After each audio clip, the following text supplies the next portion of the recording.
We have designed Hui Mo ʻōlelo. It's come to be the catalyst for all of our artists. And so now with the help of the Hui, which is intergenerational people, kupuna or a loea, who's like a master in a particular area, and an interviewer, they're able to like just talk story, and it's from that allow for the work to be produced or to be created. Our stories are unique to us in some ways, but those unique stories have common themes. And so yeah, not all knowledge is kept in one hālau. There's just many ways of looking at it. And I so appreciate how Matthias listened to these stories and came to understand how he would interpret it. And not the way that maybe I would have initially done. It's fine. That's part of the beauty of being human, is that we all see things in different ways. There's a symbolic expression, and these symbolic expressions kind of give meaning to our lives.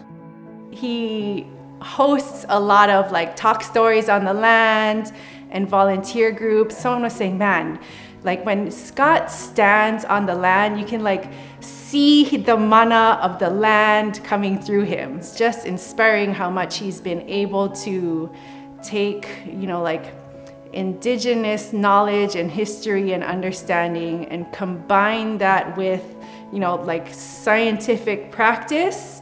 I'm thankful that he exists and that he is in the position that he is in with Hilt.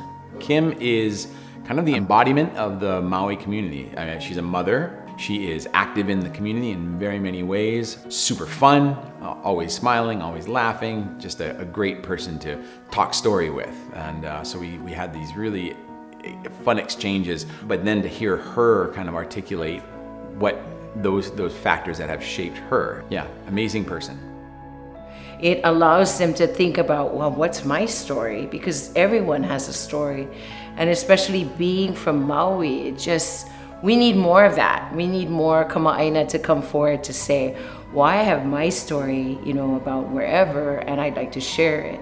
We want to revel in stories, from the past, from the present, ideas of the future. We can't go wrong with the mo'olelo, with this story. There's a baseline, and from there we jump into the creation of the art.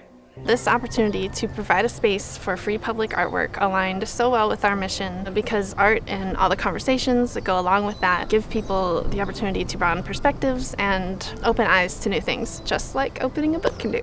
What I learned about Makawao, my understanding is it's translated the gates of the forest, which I hadn't known before. It's made out of wood, so it has a forest connotation, and the shape as such has also kind of like you could say kind of like a portal shape or outlook. And what I found while working there, the library is very well used. I was very surprised to see how many people are going in and out and sitting on the bench outside and chatting. Like it's a public space where it's kind of like opens up possibilities to something else. I feel like the Makawao Library kind of serves as the pico, the center of that community. And meeting the people that caretake that place was just magical. And even when we got into doing the blessing, having every, passers-by, like walking in their cars, biking by, it just felt like public art. Like, the sharing of this art with such a beautiful community. It truly showcased the uniqueness of Makawao.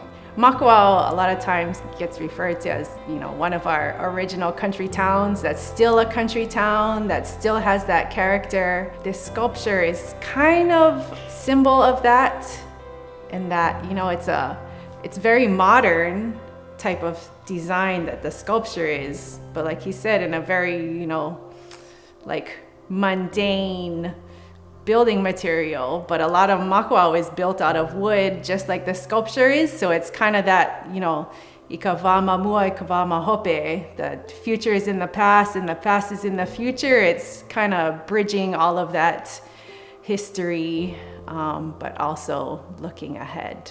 And sharing a narrative that, is coming from a different angle. So, Kim, female, mother, but we share the time and place on this island, you know, or this overlap. And so, and that someone from a different part of the world could listen to our story and translate that into a symbolic expression of our relationship to this place. It's been such a fun experience. This experience was really exciting for us and our community to get to watch Matthias live and on site build this sculpture. It was really amazing, kind of a once-in-a-lifetime thing. So we are so grateful to him for that.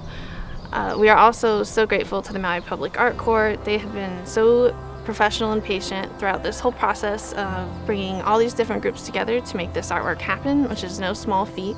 And I really hope that in the future, more parts of upcountry Maui are able to work with the Maui Public Art Corps in the future and improve access to free public art, because it is such a rare and precious resource. Scott and Kim, such a dynamic ʻōlelo and pairing. And then the experience of Matthias coming from so far away and just connecting with us so easily, and it felt so natural.